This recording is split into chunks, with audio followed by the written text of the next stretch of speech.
Welcome back everyone. We might be looking at the final iteration of Stormclaw for Season of Blood.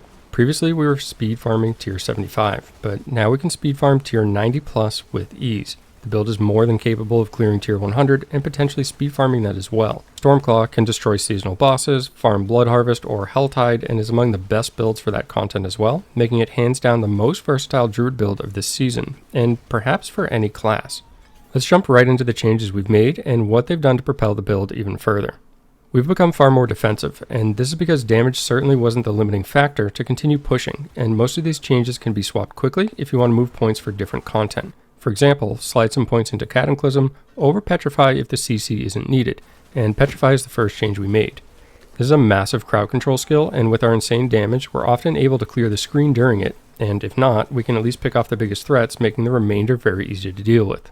Debilitating Roar is the next skill we've moved onto the bar, and this is in place of Cyclone Armor. Cyclone Armor was good for creating some space, but it's a little redundant with the number of evade charges and metamorphosis that we have. Debilitating Roar gives us a damage reduction debuff to place on all the monsters while providing us with Fortitude. We can also synergize this by now taking Quick Shift and Heightened Senses in the skill tree, so rather than pushing monsters away from us while we're attacking, we now reduce their damage, deal more damage, and take even less damage from elites. At this point, Earthen Bulwark becomes the elephant in the room, as if it wasn't already. I've mentioned my displeasure about it before for various reasons, but since we shifted the skill tree around, it now makes sense to use Trample in place. Again, synergizing with our new skill points far outweighing the previous setup. This is now an identical setup to what Screamheart uses in terms of skills, and there's really not much room for leeway in that regard once we swap Debilitating Roar into the loadout, but I want to make sure that we give him credit for using this skill setup first. Where we vary begins with gear. Still finding the Wind Striker aspect on a pair of boots with plus evade is very powerful for this build. It allows us to frequently keep the buff from Tibault's Will, another unique we've added in thanks to the ability to farm them this season, and we can essentially have the unique trait active 100% of the time during combat, and this is a massive multiplicative damage boost. This setup will allow for max resistances, and even the ability to place skulls for additional armor in your jewelry slots, helping out an otherwise low point for our build. But the unique flicker step is definitely an option. Just make sure your resistances are covered or you'll be reliant on elixirs or need to avoid certain affixes on your sigils. I'm also still finding Topaz to be the more valuable gem for our Crone Staff, but Emeralds are a great choice as well with our very high crit chance and ability to keep targets vulnerable.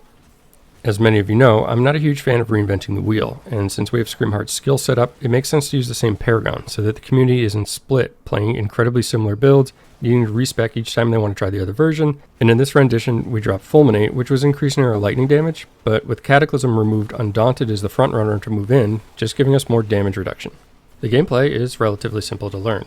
Your most vulnerable point is when you first engage, whether it be after opening a new door, starting the dungeon, etc. So keep in mind you can pre-buff Hurricane, that way you don't get caught in human form, or even consider using Debilitating Roar simply for the benefits that shifting grants, like bonus health.